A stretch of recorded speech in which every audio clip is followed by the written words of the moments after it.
Okay, starting for continuity, we'll move out here.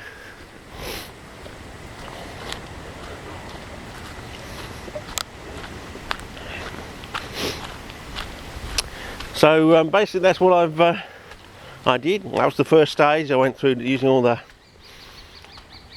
and then someone in Europe, I think it was France, Fuchs, sent me a package of a pinguicula or something. It went straight through the post in some special botanical gardens package, and you know, I'd never really grown any, I don't think I'd grown any Mexican pinguiculas before, so I was so really shocked out of there. I started investigating how to grow Mexican pings, you know, with chalk and stuff like that, and then I learned about the I3 minus iron, and then I started in the early to middle 90s to go through the transition metal series, and a few of them popped out, but it was like nickel, chromium, molybdenum, to some extent cobalt and zinc were interesting ones, but we finally settled on initially nickel and chromium.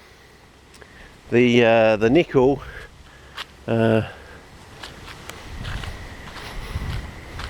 well, first of all I should say the chromium appeared to make the plants iron deficient, which seemed to be like a trigger or a switch to make the plants grow. So this idea of iron deficiency sort of took root and grew to a certain extent, and no matter how hard I tried iron, you know, all the different ways, you just could not get to a stage where you can make iron safe. No matter what you did, you made it grey iron, you did all sorts of tweaking and changing, and you could not get away from the iron. They didn't like iron, and then what you did to it basically. And yet it looked like, you know, in places like laterite, or so-called laterite in quotes, it looked like the plants were actually growing in iron, sort of, you know. If it was locked away in some way, the plants were okay, but they weren't actually making use of the iron sort of thing. They preferred iron deficiency.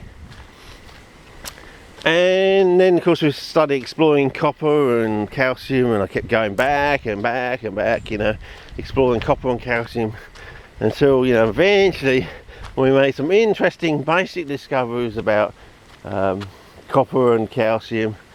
And even then, you know, as I said, I basically did the basic research on the transition metals and CPs in the 90s, and spent about 10 years on those and got half of the story basically. And then I grew this like massive cephalotus in 5 months, you know, with so many pictures on it, and won the same prize twice, because they didn't have really anything else to give to me.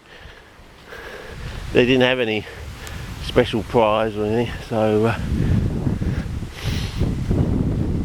and then after that I basically went round in circles for a whole decade,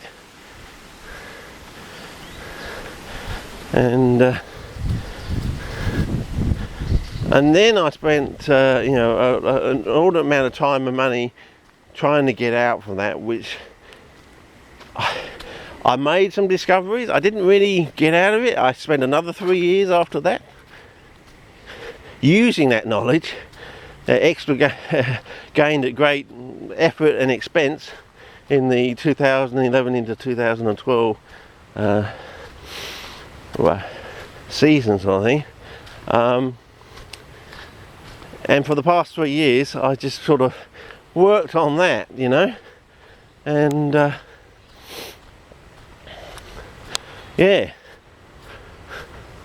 lo and behold, we finally, I kept going back and back and back again to copper and calcium, and kept pushing and pushing and pushing, you know, as you do, you know, failure after failure, but learning little bits at a time, and learning new amazing things about calcium and copper and things like that. And yeah, and suddenly, you know, the penny drops of what's going on. And basically I've come to this conclusion, as I said, the nitrogen is fixed from the atmosphere into the soil.